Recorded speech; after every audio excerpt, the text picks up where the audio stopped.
Hey everyone, it's Captain Kyle. I'm here with the immensely talented Robin Curtis. You probably know her from Star Trek 3 and 4 as Saavik, Tallera in Star Trek The Next Generation, and she had roles on MacGyver, Babylon 5, Seventh Heaven, and a lot more. And she will be at Shore Leave 44, which is happening July 26th through 28th this year, 2024, in Lancaster, Pennsylvania, which is their new home. So you want to definitely check it out. And my first question for you, Robin, is how are you? Well, good evening, Captain Kyle. And I honestly, Captain Kyle, I couldn't be better. And I'm not exaggerating. I'm just in a great place in my life. And I think it has to do with the fact that I have an unbelievable family. I have two brothers and their wives and their kids that I just adore. I'm in touch with most of my former partners, so I'm really blessed to have good relationships with the men that I've loved in my life. And then there's pickleball. Oh baby, baby! Like I'm hooked.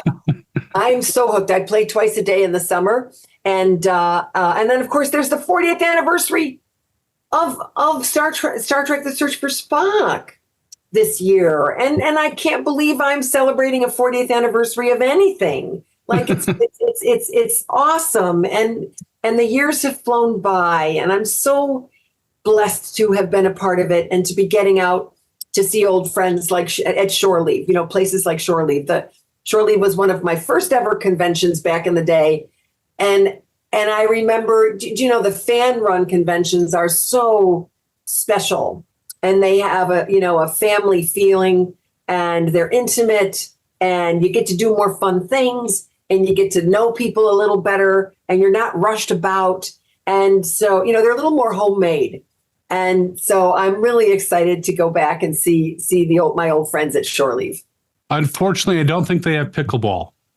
That's okay. I'm willing to leave pickleball for a couple of days to go be with my old buds. But they do have karaoke, so feel free to, grace us with a song. I have to say that I really enjoyed your portrayal of Saavik in Star Trek 3 and Star Trek 4. You didn't get to do as much in Star Trek 4, unfortunately, but, right. You were present. At least they addressed you. It wasn't like, oh, we'll just shove her to the side. So, but before getting that role as Saavik, how much Star Trek were you familiar with? Well, so Captain Kyle, I grew up with Star Trek. Granted, I think I was all of 10 years old when it came on the television, but that show was watched in our house. And my older brother, by 2 years, but smarter and 2 years wiser, really appreciated Star Trek, I think, for all the things Gene Roddenberry was trying to say. The allegory and the commentary on social issues and getting it past the censors and all of the scientific stuff. I think Kevin, assimilated and loved and really appreciated about the show. Me, I was all into the weekly romantic flings that Captain Kirk was having. It just seemed like every week there was another beautiful woman that, and there I would be in my living room drooling on the shag carpeting, my prepubescent hormones coursing through my veins, watching him titillate them and they him and so on. And so it left a deep impression upon me, Kyle, the show back in the day, but not in the way that I think Roddenberry intended, but in a good way. And certainly me being cast all those years later, 18 years later as an adult,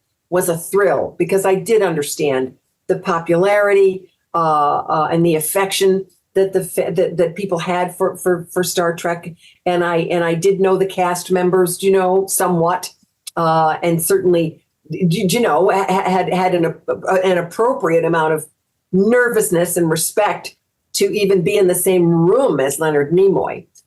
So it was a big deal. It was a big deal. I knew enough about Star Trek to know it was a big effing deal. You know what I'm saying? So you found Kirk more attractive than Spock when you were initially watching, or did that? Oh, I don't know if that's true. I think I liked them all. You know what I mean? I didn't have a particular crush on one or the other. There were times when I thought D. Kelly was quite fetching. And then, Jimmy would have his moment and so on. So I liked them all. I really did. I thought they were all very attractive, appealing people.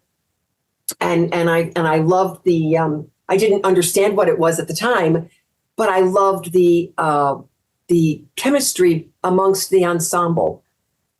And I think when I look back, I think that's, without having learned everything I've learned in the years since, I think that would be what I would say was one of the winning qualities of the show. It was the ensemble and how well they interacted with each other and how good the writing was between them. So, yeah. Definitely a case of the sum is greater than the individual parts, in that show. Yes. Now, with Star Trek 3, were there some scenes that were difficult to get to because someone was trying to make you laugh? Was there any on-set hilarity that? Oh God. I wish there were, Kyle. I was serious as a heart attack on the set. No, truly. I did not have, I'm sorry about that. I'm so sorry about that. I did not have a lot of confidence at the beginning. And I don't know that I had any at the end either, but I followed Leonard Nimoy's instruction and tried to be a dutiful, responsible person in my approach to the job. So my point is, that normal, playful interaction and banter that happens between actors on a set, I wasn't having any part of that. I was not having any part of that because I did not want Mr. Nimoy to think I wasn't serious and dedicated and professional. And I certainly didn't want to be caught, goofing around and then perhaps, commit a faux pas in the scene and have somebody connect the joking around to the whatever, the fact that I'd forgotten a line or something. So I was upright. I did not speak till I was spoken to, which I know some people find hard to believe. But I can be rather shy in my way. And so I was super well behaved and probably spoiled some of the fun, honestly, for David, for Merritt Buttrick, because he was full of the Dickens and a lot of fun to work with and very present, for me as an actor and as a fellow, person in the story. And he wanted to dance and sing and play around. And I said, I can't do it. I can't do it, Merritt. I got to keep my nose to the grindstone here and pay attention. So anyway, there was no goofing around. Mm-mm. Well, your character being Vulcan, you actually had to suppress, a lot of your emotional reactions. Was that difficult? Were there scenes that were very emotional and you had to be like, I need to be stone-faced and logical? Oh, goodness, yes. Captain Kyle. Just about almost every scene I did. I mean, in particular, having to tell Kirk that his son is dead. I agonized over that line and wondered how that would be allowed to live until that day of work. And as was his habit, Mr. Nimoy, he would take me aside before every scene and he'd say, okay, let me hear it. And so we'd sit together and I would say the lines and he would moderate me to his liking, which I was totally cool with. I think maybe other actors might be a little offended by that. I was not. I invited him to work intimately with me and rather, I just didn't have an ego about it. No ego at all.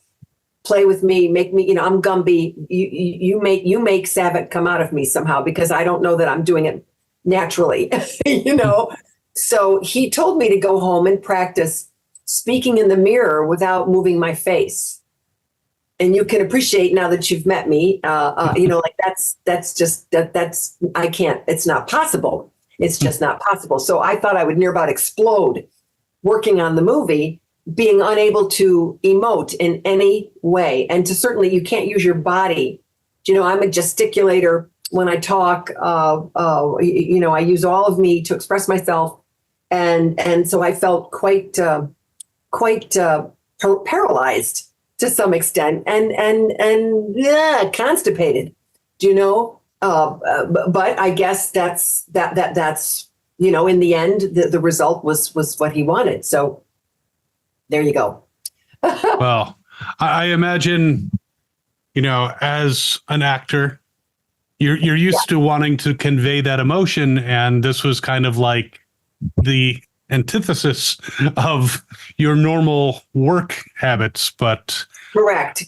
We're trained to emote, and now it was about keeping it in, and a matter of just how much to this way or to that way that would be revealed.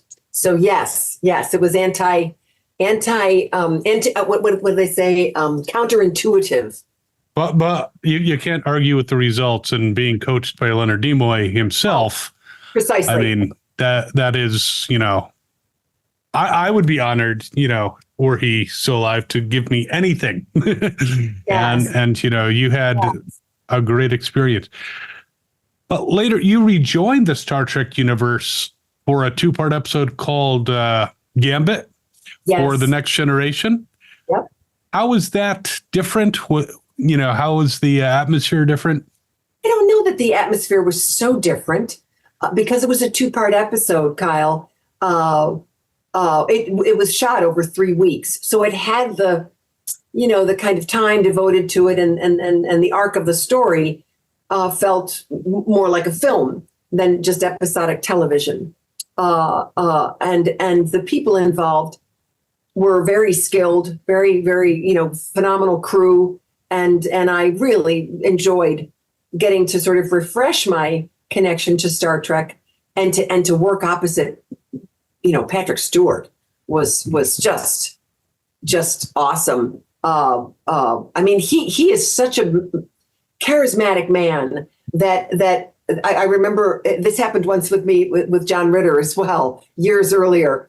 But the director says action, and now Patrick says his first line, and I'm looking at him, and I'm so taken by the way he's delivered the line and his character and the scene that I turn into an audience member, and I just look at him like, oh wow, you're something. And the director goes, Robin, your line, please. And I'm like, oh, I'm so sorry. Like he took me right out of the scene. I have such respect for him, and watching him skillfully, Captain Kyle. They switched scenes at one point, and put a scene in front of him that he wasn't supposed to shoot that day, and he had it memorized within minutes. The gentleman had this uncanny ability to wrap his lips around a lot of multisyllabic, futuristic jargon. Gobbledygook is what I call it sometimes. And I was just in awe of that because I kind of struggled with it. It didn't come out of my mouth naturally. But he was just expert at it. And again, a lovely actor, very present, very, very, a safe place to fall is what I say. Actor to actor, we know what that means. You know what I mean? We give each other the energy and the safe space to just be in the moment and in their lines and to help them focus. And he's that kind of actor. And I felt a little more confident with the whole Star Trek demeanor. You don't just throw your hands around when you're communicating on a starship. There's that military bearing and that very erect posture, and there's a very specific way of talking, and you pronounce each word, and you don't stumble or stutter, or it's just not like normal behavior. So So I felt a little more comfortable with all of that, with that regal kind of posture, and that the meter of the speech just came out a little easier that time around. So I had a bit more fun. And everybody was super.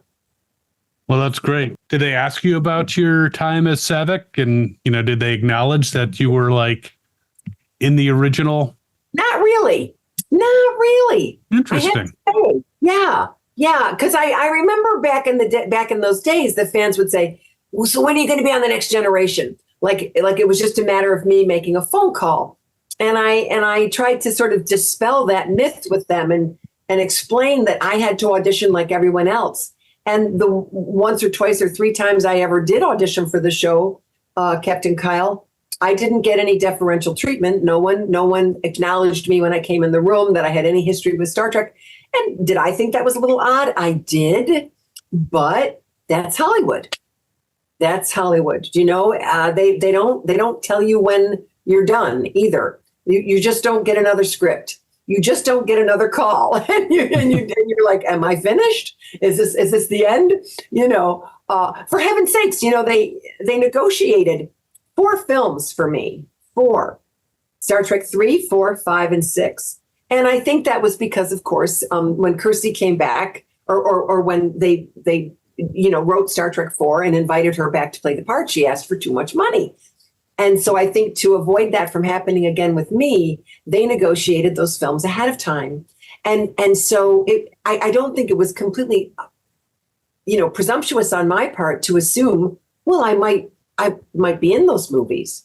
But then the Paramount had the right to exercise the option to bring me in. They let that expire 18 months after principal photography in Star Trek 3.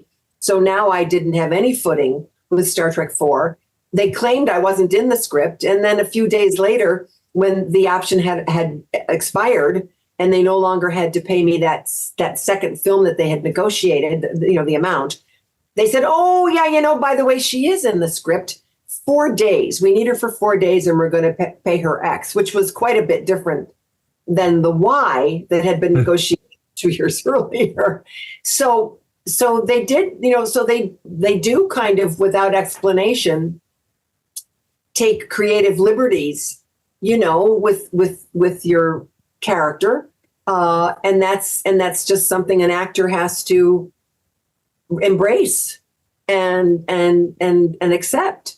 Do you know what I mean? I mean, certainly I was hoping for more, but I was very happy, I have to admit, when I saw the script in its entirety and saw what a good story it was. And I saw that, everybody had a moment, George and Nichelle and Jimmy and Walter and Dee. I said, hey, there's only so much room. There's only so much room in the pages. It's a finite time frame on screen, and not everybody gets to come out and play. And I had already come out to play, and I was grateful for what I had up until that point. So again, we're grateful that they brought you back, even though it was X instead of Y that they paid you, but that's, you had a much smaller. Yeah. But it's okay. Yeah. But that kind of brought you into the Star Trek family and the fandom. How do you find the fandom in Star Trek? Oh, it's fantastic. Oh my God. I had no idea. First time I was invited, I said, Captain Kyle, I said to my manager, oh, no. I don't want to go anywhere. Oh no, I don't have, who am I? I'm nothing. I'm not anybody. Oh gosh, I didn't feel worthy at all. And I said, what am I going to talk about? Heavens to Murgatroyd. What do I have to say? And I demurred and I resisted and I was all coy and silly about it. And then somehow I was convinced, that I should give it a shot. And I did. And it was charming and it was fun. And the fans are authentic and they're genuine and they're fun and honestly, Kyle, I don't know that there's ever been a convention I did that wasn't, raising funds for a charity of some kind. My point is that the fans are some of the most generous, giving, thoughtful, mindful, politically active, present, compassionate people I've ever known. Do you know what I mean? I mean, really, seriously, I've stood in rooms where a lot of money was raised for charity, and it was all because of the fans and their generosity. And I've just had, a wonderful time. I don't know that I would know any of the actors in Star Trek if it weren't for the conventions. I go and I make friends with the other actors as well. And now that I've been retired for over 20 years, it's fun. It's fun to be able to, catch up with them and get a sense of what the business is like now and what's going on. I'm so sympathetic for anyone who is still in the business because it's so hard, and the older you get, it doesn't get easier. But no, the fans have become friends. I'll be honest, I almost hesitate when I say the word fans because I don't want it to be used in a disparaging way or in a less than respectful way. When I say fan, I hold the fan up high. Maybe they think they have me up there. I have them up there. Do you know what I mean? They come with such open hearts and such sincerity. And it's my job to show up and bring equal parts, love and enthusiasm and so on. I mean, I know I'm never going to wow them with my knowledge of Star Trek folklore, but I can certainly be another human being and be present with them. And we can share what's going on in our lives, and be real people with each other. And that's what I love about it. Well, that is great. And it's always great when the actor appreciates the fans as much as we appreciate the actor. And this is Sky, by the way. She's decided to pop in. That's okay. I can't believe what horrible light I'm giving you. This is terrible. That sun is going down. So does your podcast have a visual? Yeah, it's going to be pure video, but what I can do is actually have someone who's going to tweak the color a little bit. So, oh my God. Okay. Wonderful, honey. Wonderful. So hopefully it's like I keep moving around trying to get to a good spot. Anyway, still. I appreciate it. I do want to talk to you about some of your other roles. I mean, Star Trek is obviously, what this con is knowing you for, but you did have an earlier role on one of your early roles was on Knight Rider. Do you remember that? What was that like? I do. Oh, good gravy. Well, I think it was my first episodic television, and I had my hands full. The kit car and interacting with David Hasselhoff, and I believe I had a daughter in the show, and a sort of a ne'er-do-well ex-husband or something, played by a very popular character actor. And Kyle, I was so grateful and excited to have the work. Do you know what I mean? But I don't know that I knew what the hell I was doing. I had fun. I haven't seen it in all these years, so I can't even comment on my impressions on the quality of my work or whatever, one way or another. It just was so. Everything about breaking into the business and getting work in the business is thrilling. It's thrilling, even when you might be playing a part. You're not that excited to play. And what I mean by that, darling, is that when you get a job in Hollywood, typically you say thank you and you do it. Right. Maybe it wasn't the part that you were born to play. Maybe you didn't feel that you were, firing on all pistons, and it was the perfect part for you. But you want to pay the phone bill just like everybody else. You want to pay your utility bill and make your mortgage payment just like everybody else. And you want your health insurance, which, is only accomplished if you've gotten so much work throughout the year. And you have to get a minimum amount of work in terms of an income. So you take the work and you take it gratefully, but you don't necessarily say, "Oh, look, everybody, this is my best work." Right. Episodic television, you're essentially staying out of the star's way and doing what the director tells you to do, and keep your mouth shut and get the hell out when you're done. You know what I mean? It's quite true. People don't understand. They think, oh, you're an actor, you must be rich. And it's like actors are independent contractors who are always looking for their next job. And, it may be that you get a good movie, you might get a good series here and there or a good appearance, but it's still, it's a grind, and there's no guarantee that you're going to keep, the work is not guaranteed. You have to go out for the next role. Absolutely. So, I think it was Meryl Streep way back in the day. Really way back in the day, like 30 years ago, who kind of called out the horrible statistics in Screen Actors Guild. And, the idea that women didn't, there weren't enough parts for women. The disparity was loud, number of roles for women versus men, and income rates were screamingly unfair. And when an actress hit 40, she was pretty much out of work because there were no more parts, unless it was for Anne Margaret, or Jessica Lange or something, or Shirley MacLaine. But anyway, I think she's the one who called out that only 3% of the entire union membership makes a livable wage. So it's a matter of survival,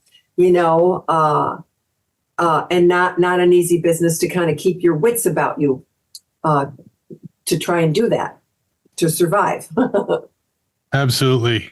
Now, speaking of roles that were, maybe a little bit different, you were in a holiday movie, and I actually watched it about a year ago, and I found it actually quite charming, but it had its moments. Santa with Muscles. Yeah, you recall that? Oh, of course I do. I think I now have the distinction of being in one of the top 10 worst Christmas movies ever. I think it did make a top 10 worst Christmas movies list. Again, what I'm going to say no to playing Hulk Hogan's love interest in a little Christmas romp with a fun cast. I remember I met. Oh, goodness gracious. I can't think of the man's name, only because I'm old. Baseball been very, very good to me from Saturday Night Live. Oh, my God. This is embarrassing. He was one of the original cast members of Saturday Night Live. He was in that film. I'll think of him before we part company for today. Dadgummit. No, a lot of fun. And it was fun to work with the kids, and again, I got to pay my bills for 2 or 3 months afterwards. So I do not throw my nose up at things of, jobs of that ilk. I did a video list of bad Santa movies, and this one I actually put in its own category as so bad it's good. So I love it. Oh dear. Well, thank you for that. That's generous. Yeah, definitely. It was a step above some of the others, like Santa Claus versus the Martians and stuff. Right. Okay, yeah. It edges out that. Goodness gracious. So moving back to more episodic things, you were in a couple more sci-fi shows, Babylon 5 and Space Above and Beyond, which died way too soon. How did that compare to your experiences with Star Trek? Was it similar because it was a very fantastical premise, or? Yeah, I remember Babylon 5. I don't really remember the other one all that much. It was a small role, that of a newscaster type of thing, Captain Kyle. But Babylon 5, it was similar to Star Trek in that obviously it was futuristic, but also a very nice cast, a very nice ensemble cast, and I think that they all appreciated, their chance to be a part of the genre, frankly, and Kyle, I don't know that I was cast really for any other reason than at some point, word gets out that you're willing to wear prosthetics on your head and that you won't freak out and that you don't have claustrophobia. And so the part of Ambassador Kalika required, a full prosthetic to the shoulder. And it covered everything but my eyes and my mouth, my lips. Had I had a reaction to it in some way, a negative reaction, it would have been a problem. But I didn't, and I was fine with it on my head. And there you go. And there's kind of something interesting about playing a character and then having this interesting, costume, and suddenly you become the character. Do you know what I mean? It can be an inside out experience, but it can also be an outside in. And having that on my head, that full prosthetic piece, did give me a sense of I can't think of the word I want, but I played an ambassador, so I felt very much like someone ready to discourse in a public forum. Do you know what I mean? And express my opinion and so on. And so suddenly, the acting chops kick in because you've got this fantastic prosthetic on and a costume that kind of gives you that oomph, that extra, to give it your all. I think cosplayers experience that a lot too. I know if I put on like a Han Solo outfit, I start strutting like Han Solo. Exactly. So it kind of, putting on the costume kind of gets you into the character. It's an apt comparison for sure. I see you're reprising your role as Saavik on a podcast, the Starship Excelsior podcast. Could you tell us a little bit about what that is? At least that's what IMDb is telling me. Oh gosh, you know what? I don't know. I sincerely don't. I'm not sure what you're talking about. I think you might be talking about something that I did a handful of years ago. It was voiceover work. And it was an independent project that someone had written, and Walter did it. I did it. Was Nichelle also a part of it? I apologize, Kyle. I did it, and it just went from my brain. Because it was, this was a time, sweetheart, when suddenly all kinds of projects were being created that had nothing to do with television. Like you said a moment ago, a podcast or a little episodic thing that might have been an audio drama. Yeah, exactly. An audio drama. And so I apologize. It just, I had a lot of fun with it. It was great to, dust off the character for an afternoon in a voiceover booth. And I love voiceover work, by the way. It's so much fun because you don't have to be cute, and you can just, you're getting into that microphone and you're making sure that it's your voice that's most important, and you're getting across the point with your voice. And so suddenly, you can just be doing anything because they're just hearing you. They're not seeing you. It's very liberating. In any case, I don't even know where the hell it went, and I never heard it.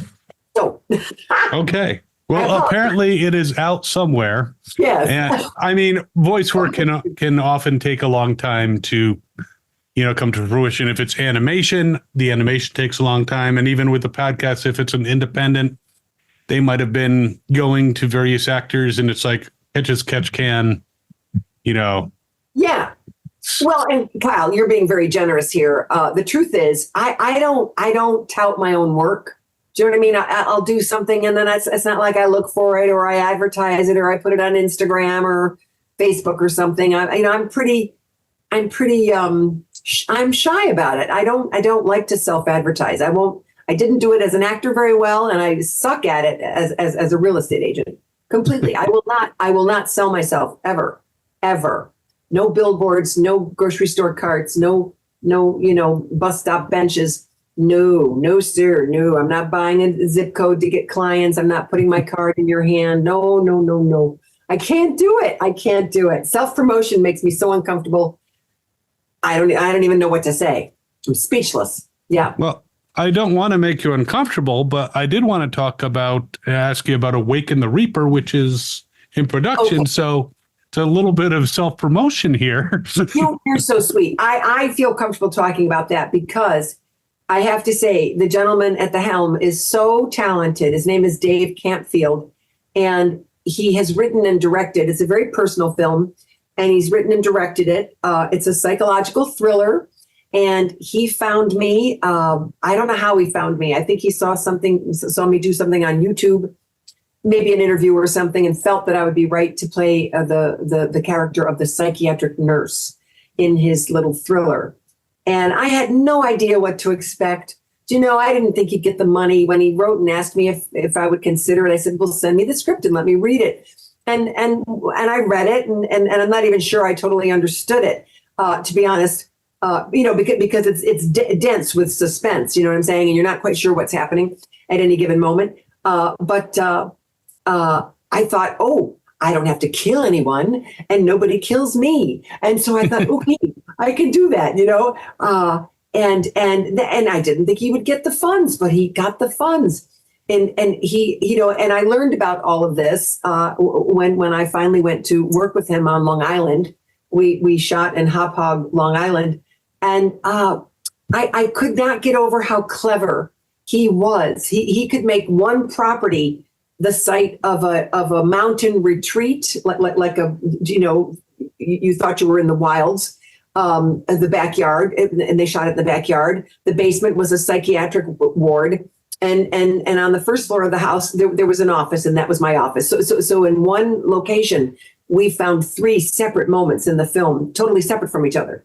So I just couldn't get over how dedicated and passionate he was about his craft. And I didn't know what to expect from the crew, Captain Kyle, but I have to tell you, these people were talented. Cinematographer, camera operator, it's 2:00 in the morning and they still cared. They cared about the shot.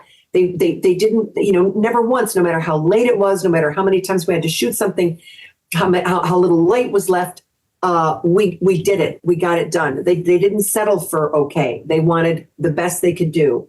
Really talented people.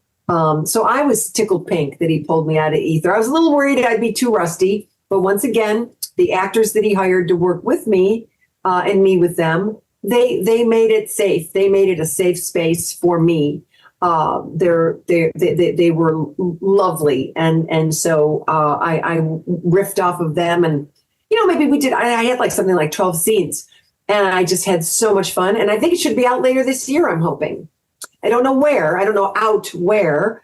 We never quite know those things, but it'll be out at some point. And by the way, he got Lance Henriksen to do it, and it's also the last film of Lou Gossett Jr., who passed away not too long ago. It would have been or will have been his last film.